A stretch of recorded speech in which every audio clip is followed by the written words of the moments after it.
love that song. It always makes me feel like, I'm in the club.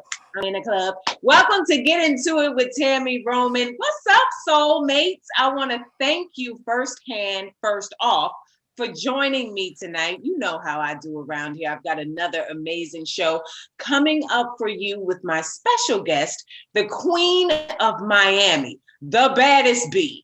Trina is in the building. This lady is killing the hip hop game, and we're going to dive into her rap career and her personal life. You know, I'm going to try to get some tea for you because that's what we do around here. We get all the way into it, your business, that is.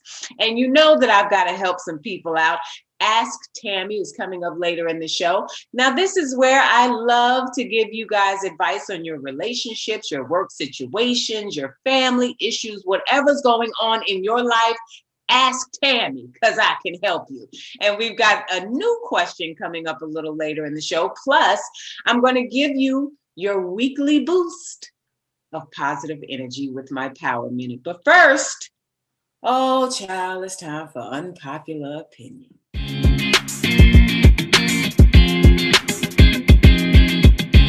The popularity of online platforms like Twitter, YouTube, and Instagram have created social media stars, from celebrity-driven challenges and Twitter beefs.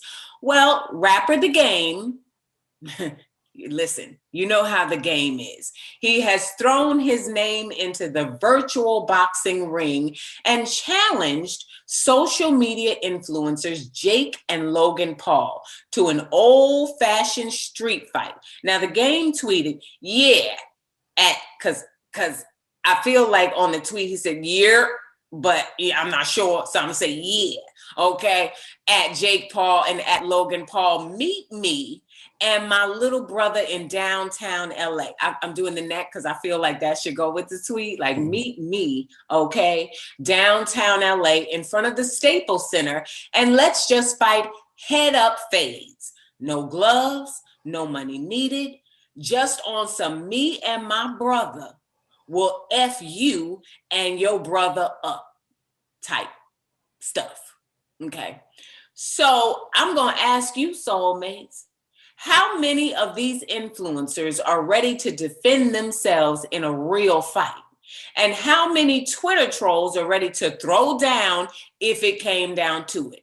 Now, you know I got to give you my unpopular opinion. Now, this is what I'm gonna say about this. The Game, I do believe that you in your 40s now.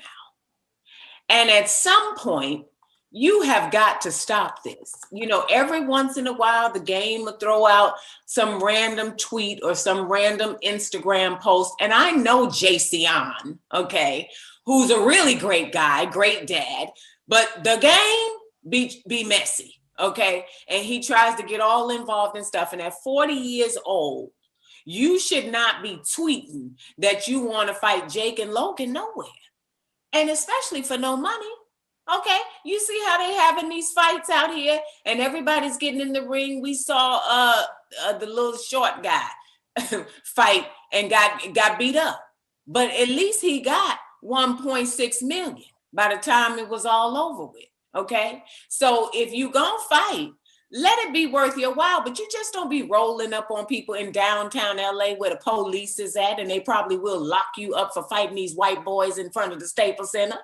That's not what you need to be doing at 40 years old. You need to be at home with Callie and Justice, those beautiful children that you have, and being a father and a mentor to them. But who am I? Here again, this is just my unpopular opinion. Black women, I've got something to share with you.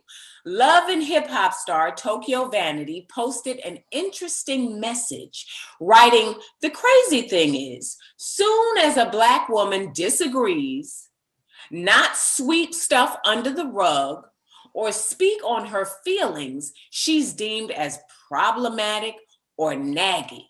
Now, if a woman from another race does it, it's like, oh, I like my women feisty. Wow, I wish I could say she was lying, but she's not, you know. Here are my thoughts on what society gets wrong about Black women. Tokyo, you're right. Whenever we speak up for ourselves, we are deemed problematic. We are deemed abrasive. We are deemed brash. We are deemed a bitch. Okay. And it's very unfortunate because you're right again that other races can speak to the cows come home and there's never a problem. For us, we should not have to minimize the way that we articulate or express ourselves to make other people feel comfortable. When something is not right, we should be allowed to speak on it and not be ridiculed or undermined in the process. Black women are some of the most powerful creatures on the planet. And we are finally, and I say finally because for a long time, we tried to silence ourselves. We tried to fit in. We tried to be PC. We tried to just go with the flow, go along to get along. And finally, we are saying enough is enough in a lot of areas of our lives. And I commend each and every person that has found their voice. Because for me, child, I had my voice since I was 13 years old, okay? I've been hitting them and quitting them since I was 13. But yes, I too have come up against that, falling on that sword of being considered a problem because I wanted things to be a certain way, or I requested that people treat me and address me a certain way. And so Black women, stand up for yourselves. Don't let anybody, and I do mean anybody, tell you that you do not have a right to have a voice. When we look out and we see other people's talking, okay? So we need to too. Black women, we aren't going anywhere. And I salute you. And you know, I just can't speak enough about this. I want you to keep speaking your minds. It's imperative that we make our voices heard. Next topic, because you know I like to keep my train moving. What if you find the right person to couple with, you start dating, get married, and realize one of you doesn't like the in-laws? A wife posted this message on a blog about her husband who does not get along with her mother. She wrote, "I have found a way to keep them both close without expecting them to be the best of friends. I'm not thrilled, but it's finally become much more tolerable." Now, ladies, I'm going to ask you, can you stay married to a man who doesn't like your mother or your father? I have a personal take on this matter. Kenny Anderson and I were married in 1994, and his mother could not stand my guts. She came from Left Rack, Queens, and she felt that because her son was a professional NBA player, that all women, any woman that came into his life was a gold digger. And she couldn't wrap her head around the fact that somebody could actually love her husband and not because of, love her son and not because of his money. Well, that was me. And we didn't get along for a very long time. And in our relationship dynamic, I chose to step back. I knew that the woman didn't like me. I knew that she didn't want me around. So when they would have gatherings or birthday parties, or I would have something for my children on our side of the family, you know, I just would fall back. I felt like I don't need to sit at a table where love is not being served. It was very, challenging for our relationship. And I felt like, you know, you don't really have a reason not to like me. I haven't given you any reason to dislike me. This is just what you choose to do. And so I don't need to have that be a part of my energy and my space. Many, many years passed. Kenny and I divorced, of course, after 7 years of marriage. And she came to Los Angeles, which is where I was living at the time. And she invited me and my two daughters to have dinner with her at her hotel in Universal City. And I was at home like, I ain't going to eat with this lady. I'm not going nowhere, and I'm damn sure not taking my kids. But my mother, may she rest in peace, said, that's not how you do it.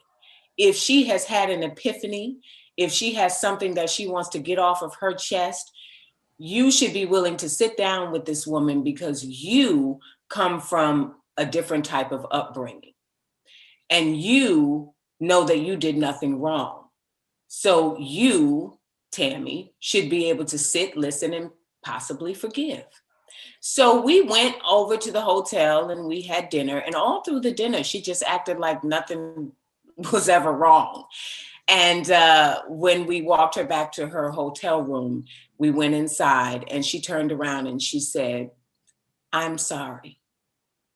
You were the best person for my son. And I mistreated you and I was not accepting of you. Oh. And right now, today, I want to apologize to you." Oh, child, child. The praise dance went up.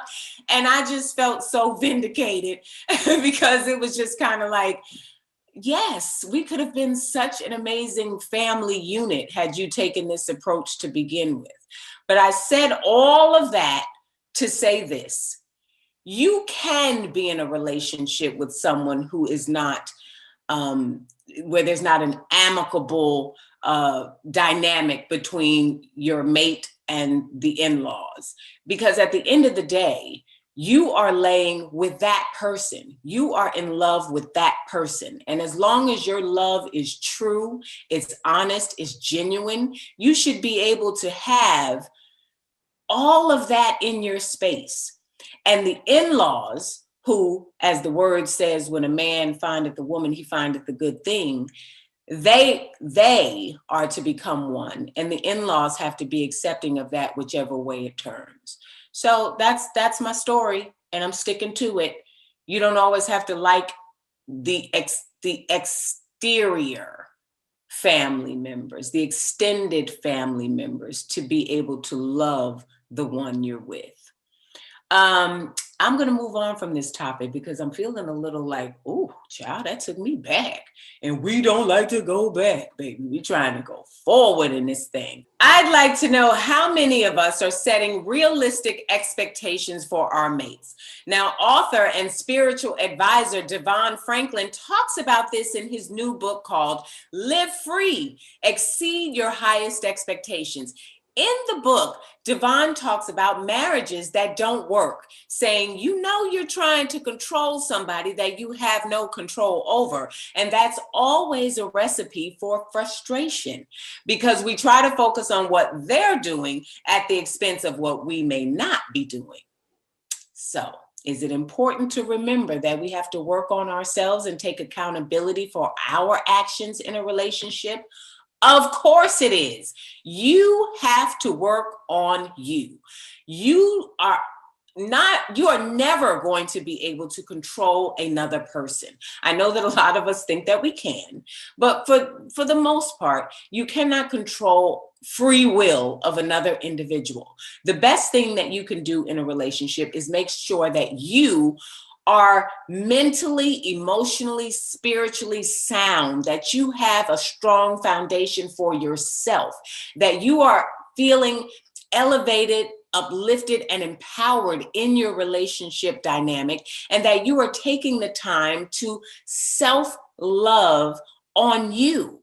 And the relationship, everything else that comes with it, will definitely fall into place. I say this all the time to women about their relationships. You so focused on him and what he's doing that you're forgetting you. And you know why I can say that? Because I was that person. I was the person who got married and gave up everything I ever wanted to do. And when that relationship fell apart, I often tell this story, it took me 5 years to get me back together because I had lost myself. I had become a shadow of myself. I never want that for any woman that's in a relationship, in a healthy relationship. And healthy means you allow them to be them. You are yourself at all times. You're working on an even path for things that you both dream, believe in, your individual goals. And then, as it often does, the road comes to a fork, and that's where you'll meet. But you cannot give up on yourself. You've got to learn to focus on you and being the best you that you can be in any relationship, whether it's your interpersonal at work or whether it's your interpersonal with your mate, with your family. You've got to be the best you, because how can anyone else love you if you don't love yourself? That is my unpopular opinion for today. I'm not going to take up too much time with it because we have got to get into today's show. I'm so excited. Trina is here. The baddest bee is in the building, people. So you stay right where you are. We're going to take a quick break. But this, of course, is Get Into It with Tami Roman on Fox Soul. Welcome back to Get Into It with Tami Roman. Now, my next guest is a musical legend who has contributed and inspired many female rappers that we actually hear today. She's got #1 albums, chart-topping singles, and reality TV shows, and her own radio show. Let's face it, she is definitely what her moniker says, the baddest to ever do it. Please welcome multi-platinum selling hip hop artist and my niece, Trina, to the show. Hi, Tami. I'm so excited to be here today. Thank you for joining us tonight, baby Of girl. I course. appreciate you. You're welcome. Always nice to have hip hop royalty in the building, you know, and listen how I said that, hip hop royalty. Did you ever think it would be that way? I didn't really, I just constantly just continue to work and work and work. And, you hear people say it, but me, I just kind of like, just let it go with the flow and, do what it is. But I do feel like I've earned my stripes. I put in my work in the game. I've done my share and my part. So, I feel like it's well deserved. It is. It definitely is. I mean, there's a lot of women in hip hop, but everybody can't be considered legendary in the genre. That's true. That's true. You gotta take your flowers. This is 20 years in the game, baby. So this is definitely, this has been a ride. We've been riding and rocking from the beginning, for me. So just actually just being consistent in this industry that is male dominated, being able to hold your own, being able to hold your own weight and constantly stay pushing and moving and continuing to love this industry because it's grown, it's more evolved. Just with the social media and all these different platforms that I didn't have when I first started. Exactly. It's so different. And, just 20 years later to be able to still be in the realm of it and keep up and, to just be in your lane of what you do. I mean, I feel like for myself, that's a blessing. It absolutely is. And I know with COVID, it kind of shut stuff down. Now that the pandemic and people are, they taking off their masks and they vaccinated and all that stuff. You got any concerts coming up? What? Booked out and busy. It's just different. I'm really happy, honestly, to actually be able to go back out and stuff. I still be a little scared sometimes, yeah, because we've been in the club. And at first, when I first started going back out, we still had our masks on and people were still afar. Now it's like once the vaccination kicked in and people start, randomly getting tested, more masks is off, more freedom. And then I don't know, for me, sometimes I still get a little bit nervous and a little bit scared. And I'm still getting tested like 3 times a week, being at radio and stuff. So for me, I was, fortunate to not contract COVID and just being safe. And a couple of my friends that did have, we just kind of talked through it and went around it. And, some was better than others. But now that we're just back in the open, it seemed like, oh, it's safe again. You got, your fans, they want to take pictures and people was just all over you, hugs and stuff.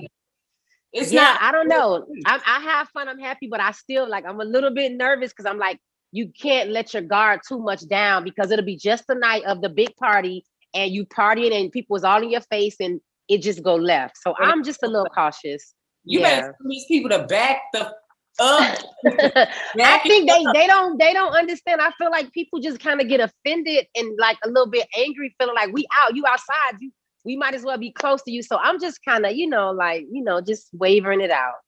Yeah, you got to think about your health, niece. Like, yes. No, seriously. You know what I'm saying? To give y'all a show, but not for y'all to be up on me. And I'm going to say this to y'all soulmates. If y'all see Trina out, she is there to perform because she hasn't done it because of COVID for a while. She's giving y'all what y'all want, but please don't bring her nothing that she didn't come with.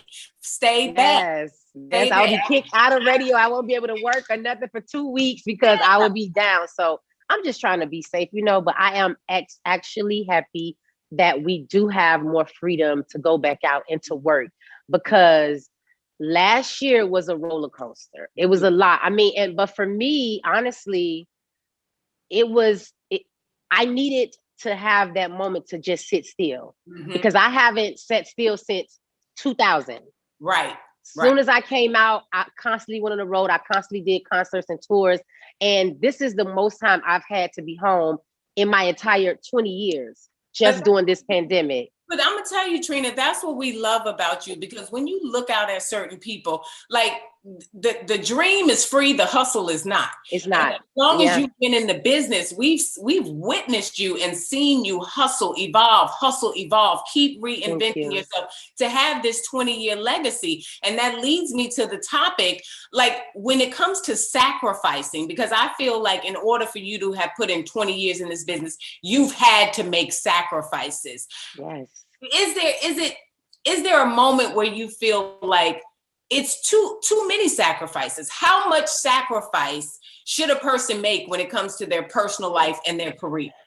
Honestly, I know we all got to make sacrifices. I just feel like I think the younger me made a lot. I took every sacrifice. I didn't hold back. I didn't have no dependence. I didn't have nothing to worry about. I took, when I first started in the industry, with a record label, it's like you young, you fresh, you don't have no kids. We don't want to think about kids, marriage, any of that stuff. It just got to be straight work. So I think for me, I worked so much and embedded into that. Those were all my sacrifices. Like I was thinking like fast paced, oh, you're not having no kids. You can't do this. You can't do that because you're working and you got to be responsible. So that's one of the most biggest sacrifices to me. I would say nowadays it's way different. You can work, have a kid, get back on, perform with your stomach nice and pretty and pregnant and just keep it moving, but coming into the game, it was a little bit different. Now I see it's way more, we just changing, we growing. So for me, that would be one of my biggest sacrifices. I really didn't take a lot of time for personal life. Yeah. No, I drowned myself into just work and just me and just at a fast pace. I just did Miami, right? Miami, born and raised, grew up in Miami. Yes. Were you always interested in hip hop? Was I always interested? Yeah, like what sparked Trina baddest? I loved hip hop always, but I was like, inspired more so like the Salt and Pepper came out. That was like big inspiration for me, like the girls push it. But when it came to the music, because before I came in doing this music, I was doing real estate.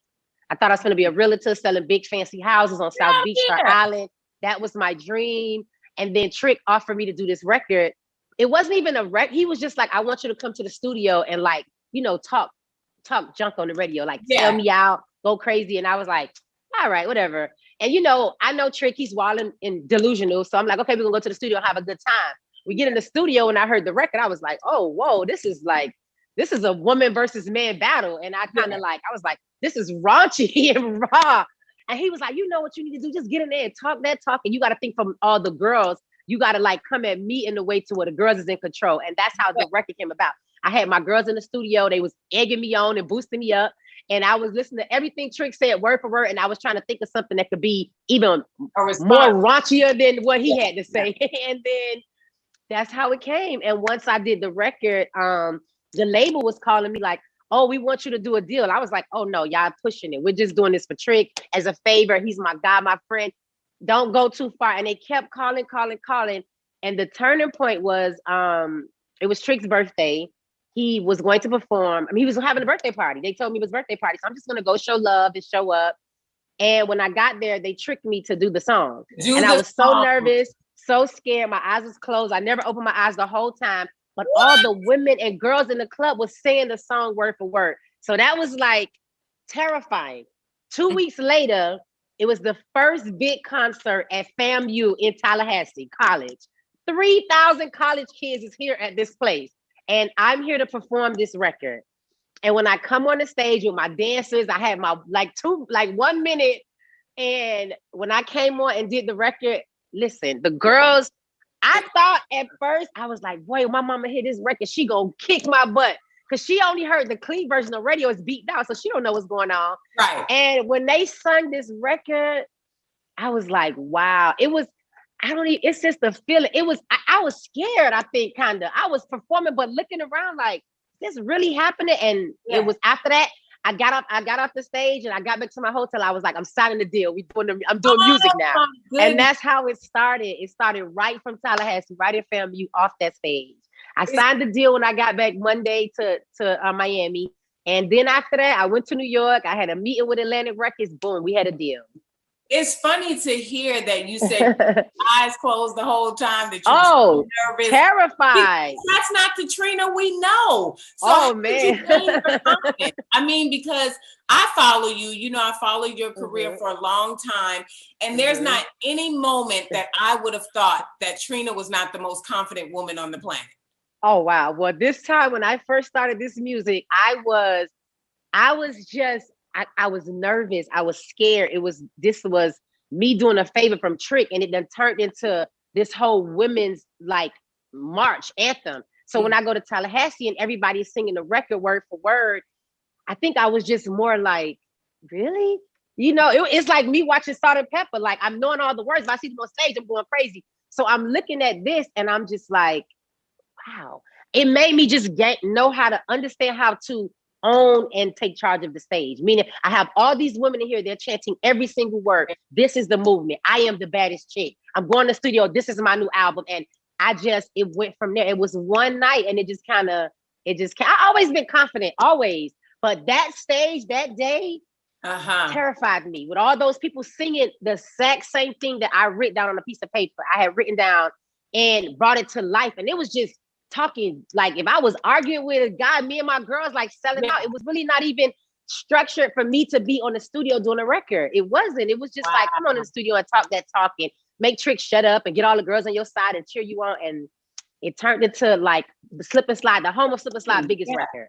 Yeah. Is that how the name came about? Because when you came off that stage, you were like, I'm a Trick said it. He was like, oh no, you the baddest B. Trick said it as soon as I got off the stage.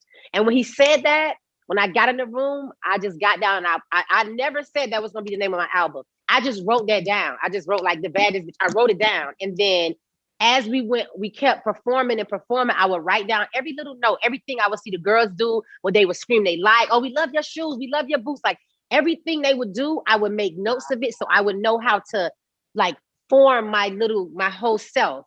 And because now the label's like, you got to do an album. So as soon as you get off this tour, we're going to studio to record. So I'm trying to like create my alter ego, create myself. And Trick is not going to be here when I do my thing all the time. So I got to find my own way. And I was just like, I had a year to like put it all together piece by piece. And it came all together. I love that. And I hope that the soul people are listening, because you dropped a gem in there. Like you didn't take what was offered to you for granted, and you started doing the work and putting pen to paper of like listening to your audience so that you could know how to deliver how to hit the stage. Yeah, I needed to know what is it that have all these girls like engaged. Like, I mean, like I honestly, people that come to my shows, when I perform, I perform a clean show. I say my little words every now and then, but mostly it was set up because I did a lot of radio. So I'm so used to doing a clean show. And I would let the crowd say all the words that's not clean. But just listening and watching them verbatimly, word for word, it just like, it put a fuel in me like, wow. So imagine when I do my own record and it's this and it's bigger and I come out, it's going to be a movie. And that's just how I built it like that. Now, did you have a deal when you started? No, I didn't. I had a good deal. Actually, my people took care of me. I mean, here I am, a new person. I wasn't looking for no deal. I didn't want to be an artist. I loved music. I loved the whole culture, but this kind of came to me a different way. So I was very humble. I was very grateful when I got to Atlantic. Before Atlantic, like Slip and Slide, that's my family. These guys is guys I knew, I grew up with. So they going out here to the big wigs. They're going to make sure I'm good. And, they just came to me with an offer. And this is new to me. Like, I'm new. I don't know what's going on. I'm excited, super excited. And I just never forget when I got my first check, I just gave it to my mom. And I was like, I'm not going to spend it. And 2 years after, because I did Nair in 1998. My album didn't come out to 2000. My mom still had this same check, like plastered up in like a frame. Wow. This from my first check that I got from Atlantic Records when I first signed. So I had a pretty good deal. It was fair. I got to work with like all the people on the label, from Trick to CEO Money Mark. We was a family, Rick Ross, and we just built like a certain unit, like, you know, unity between us. And it was just all love for me. I can honestly say throughout the years, you know, when you're dealing with labels and and it goes, stuff could go crazy, deals get bad, you know, you realize you grow more. I was young. When I grew and I saw more, I knew I deserved and I needed more, and we got more. I just constantly kept evolving and kept reaching and kept, you know, just trying to go after what I believe that I was, you know, deserving of. And understanding your work. Do you ever regret not finishing real estate school? No, actually, I am considering to actually probably, you know, consider doing real estate now. I always kind of look and buy and flip property. So I'm looking to start that even more now. I love real estate. I love just going to look at homes, like looking at them, start from the scratch to blank canvas and seeing it come to life and furnished and the whole thing. So I'm thinking about starting again. And do you have the same girlfriends from when you started? I mean, like some of them. Okay, because you know some of them can get tricky when you start taking off. You know. Yeah, I've had some of my friends that I've been friends with for 15, 20 years, and some of us aren't as close. And when I kind of look at certain stuff now, you see why, you know, like some of them just have a, you know, regular job and they just family oriented. They sit at home, and then we still friends. We still could talk, but then my life, I wasn't in Miami. I wasn't able to sit at home. I wasn't able to just be there and hang out all the time. I was traveling. So it kind of grew distance. But whenever it's like, you know, I'm here, let's hang out, I still have that same, you know, those same girls, some of the same girls that started on my first video, like the same. Yeah, still have that. I love that. Hey, soulmates, in case you're just joining us, this, of course, is the baddest bee, Trina, in the building with us. And we're going to take a quick break. But when we come back, Trina's going to enlighten us some more on what it takes and how much sacrifice is needed between your personal life and your career and how to win. We'll be right back. This is Get Into It with Tami. Welcome back to Get Into It. I'm Tami Roman. And tonight, I am pleased to be joined by hip-hop legend Trina, and we're talking about the sacrifices that we make in our careers and our personal lives to be successful. Trina, this leads me to this question. You spend so much time on the road, and you were very vocal when you lost your mom. Was there ever a moment that you felt like, damn, I've just been away so much, and they're wishing that you had spent more time at home? Always. I always did. You know, whenever I wasn't working, I always stay home. That's the reason I never moved from Miami, because I always just wanted to be close to my mom, my family. And even when I was working, every second or moment or day or break off, I would come home, and I'm always with my mom, always with my family. During the last, you know, couple of years when my mom got sick, it would make me, I took less time to work and stay home more. I would still work. My mom was the type of person to say, no, you go do your thing and get on that stage. I want to see the photos and the videos and all this kind of stuff. She would just push me. And sometimes I would just be like, no, I'm staying.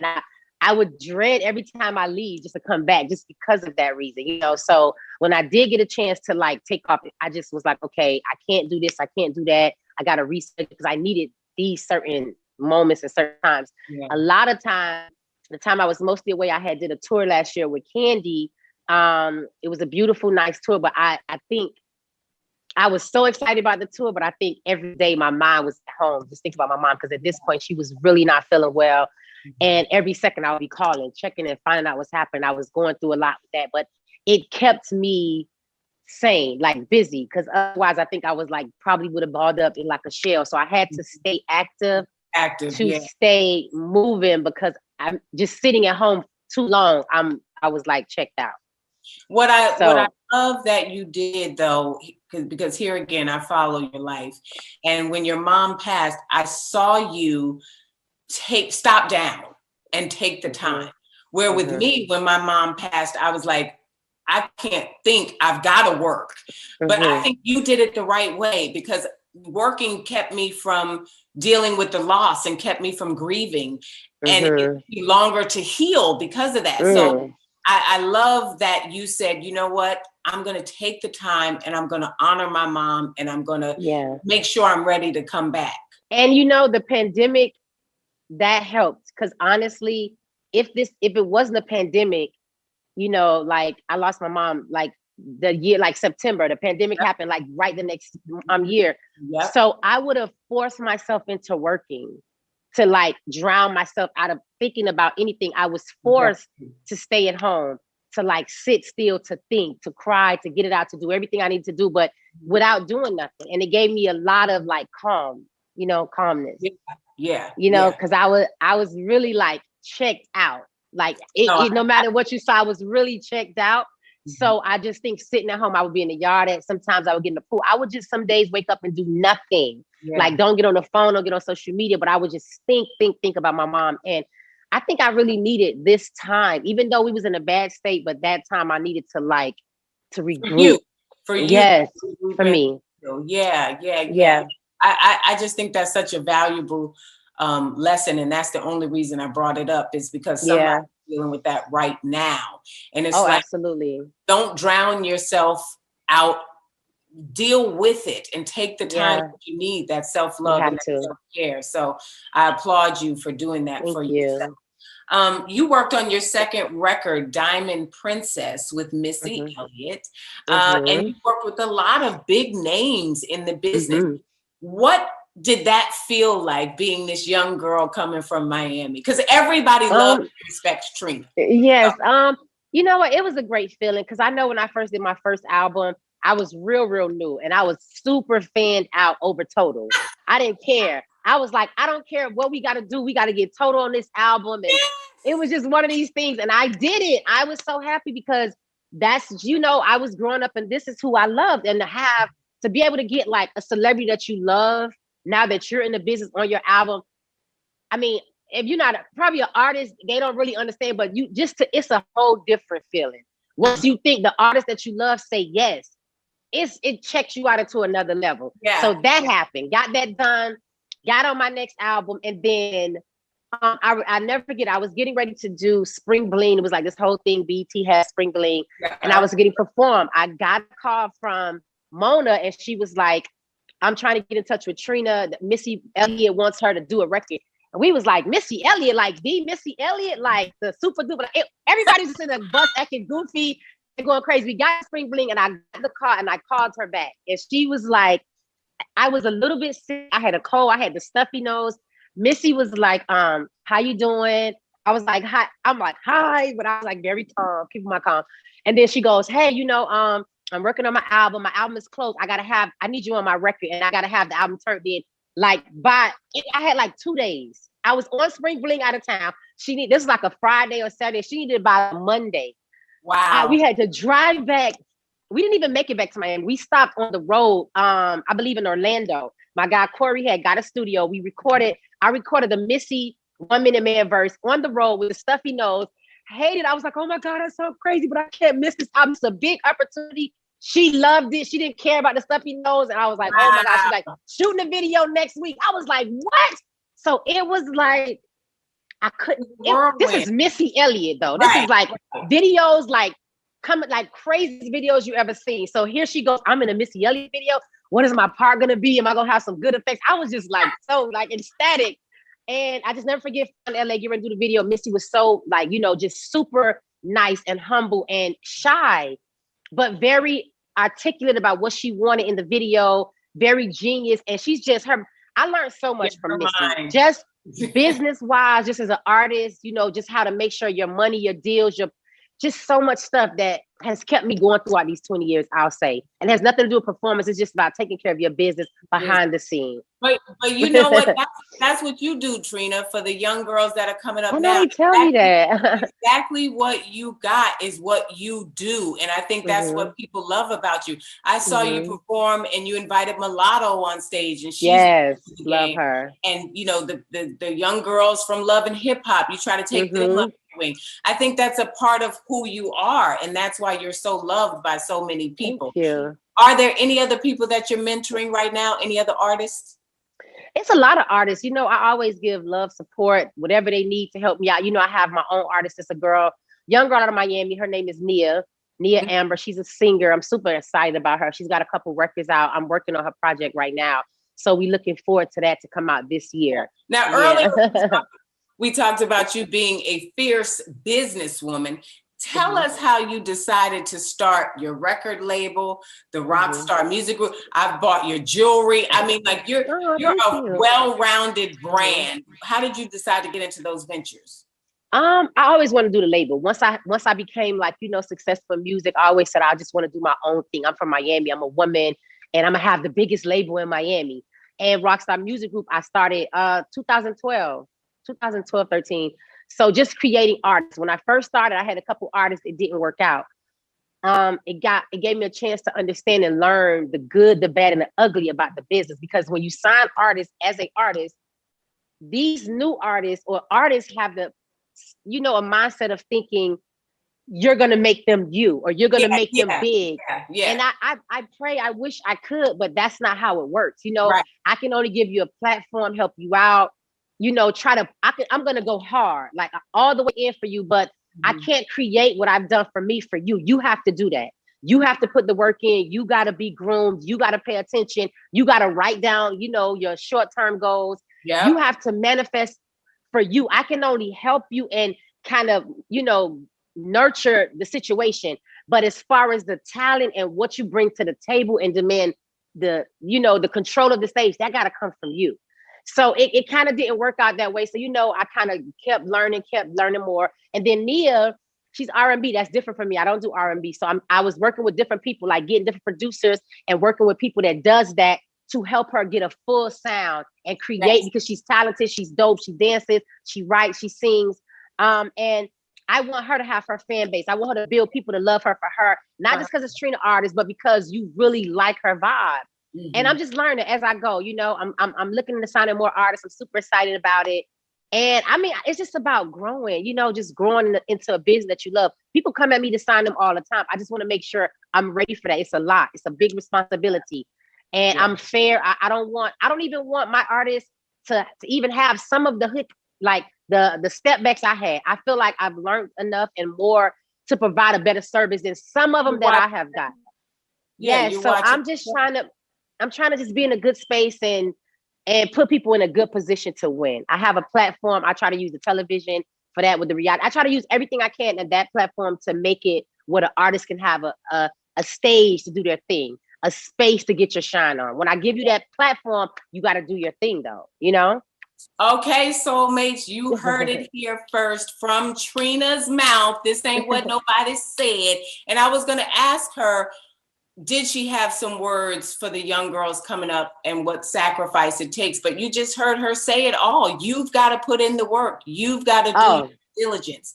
Yeah. You can't cheat the grind, baby. You got to work. You got to work hard to be consistent. Consistency is the key. No matter what, you could put out a record today. That record may not fly and be on the charts like you may want or hope, but don't stop. Don't give up. Don't fall back. Don't get discouraged. Listen, I don't know if y'all know what just happened, but she just preached a sermon to you on how to be successful. Trina, before you get out of here, we have something around here that we like to call Tami's Fast Five. So what that is I'm going to roll out 5 rapid fire questions, and you say the first thing that comes to you. Oh gosh. Okay. Okay. What's your favorite album that you've recorded? My favorite album that I recorded will be Amazing. Okay. What do you think is the sexiest thing about you? The sexiest thing about me, I think, is my personality. Will you be returning back to Love and Hip Hop Miami? Yes, I am. Currently on season 4. Who's the best new female rapper in the last 5 years? I'm gonna say Cardi B. All right. Now in 5 years. In the last 5 years. Now you have said you are the baddest, but I want to know, what's the longest amount of time the baddest likes to have sex? Long. You an alpha girl, Trina? No, like the next day, 24 hours to the next day. Stop, go back, pick it up. Let's have a little eat watermelon, take a light sip, a drink, wake up. Like it's all night to the next day, like a 24 hour. And then don't bother me no more. Don't bother me no more. I'm done. I'm done. Like I'm in it. I'm a Sagittarius. Oh, girl, get on up out of here. How can people follow you on social media? At Trina Rockstar. But this is Child, don't nobody want no 24-hour. Thank you, Stop Trina. and start back up. Stop and start back up. Watch a movie to put on your Lifetime, or I don't know. I like my shows. I like to be sexy, roll over, start again, stop again. Oh Yeah. no, 20 minutes. No. Sorry. Let's pick it back up. What does that mean in 20 minutes? Yeah, 3 days after Then that. you falling asleep? Oh no. We're gonna take this thing all night long, 24 hours, baby. Oh, you heard it here. 24 hours with Trina, the baddest bee. Thank you, Trina, for being here. You, Now, Tami. you guys Appreciate be sure it. to check out her in concert. Listen to her new music when it drops. If you can hear her show in Miami, the Trick and Trina show, make sure you check that out. Follow her on social media, Trina Rockstar. Get her jewelry. All the links are on her page on Instagram. And as always, niece, I love you and thank you for stopping by. I love you too. Thank you so much for having me. I'm so grateful. All right, soulmates, I have to take a break, but you stay tuned because Ask Tami is up next. Welcome back to Get Into It. I'm Tami Roman, and it's time for Ask Tami. Now, today's Ask Tami question is from Jerome, and I heard he has an issue with a friend. Let's check out this latest video. Hey Tami, I'm Jerome from Atlanta. I need some advice. I have a question for you. I have a friend who continues to complain to me about her boyfriend who has lost his job, and she doesn't think he's put in effort to find a new one, so she has to hold everything down. I told her to have this conversation with him. However, she continues to have the conversation with me. My question to you is, how long should a woman hold down the household and everything and all the bills if a man loses his job and she doesn't feel like he's putting in enough effort to find a new job? Background information: this isn't a COVID pandemic situation. He lost his job prior to COVID and the pandemic. Wow, that is a great question, Jerome, and thanks for sending that in. I feel like there was two parts there. You keep telling your friend to have the conversation with her mate and not with you. I think it's imperative that you keep trying to drive that nail home, because the minute you give her some advice that she doesn't agree with, it's going to cause problems in your relationship, friendship dynamic. And we don't want that. So it's like, girl, stop talking to me and talk to him. Now, the other part of your question was, how long should a woman hold down, everything about a couple's livelihood when a man loses his job or falls on hard times? To that, I say this: if the man has always been a contributing party to the relationship, sometimes the men are the breadwinners and the women make less income than the man, and they may have been in a relationship for years, 10, 12, 15, 20 years, and now he's fallen on hard times within the past year or two. I think a woman should definitely continue to hold down the family. We always ask for equality, and then we want to put stipulations on when that rule should apply. If you are with someone, it is through thick and thin, good and bad. You can't decide when you don't want to be present and available anymore. He is in a situation where if you were in that situation, you would want him to be understanding and keep doing what he's doing. I think that we as women need to take on that, take the bull by the bootstraps as well when we're presented with that situation. Now I'm going to go one step further. A year or two, and you see that he's actively trying to find employment, not somebody that's sitting at home being a couch potato, playing video games, not really trying to level up. We can't afford you our lifetime for you to get your life back on track. But if you see that someone is actually investing the time and energy into making a return back to the workforce, sometimes it takes more time than we think, right? But if you see they're actively trying, then I think, as couples often do, sometimes one person is more prevalent in the financial zone than the other, and you should be the person to take this on at this time. Now, I know that y'all will drop down in the comments and let me know whether you agree with me or not. But that's just how I feel about it. Yes, baby, support your man during these hard times. Do you want some advice on your relationship, your family drama, or a personal issue? Send me a video. All you have to do is email it to asktami@foxsoul.tv, or you can post it on Instagram and put the hashtag AskTami. Someone will see it and get it to me.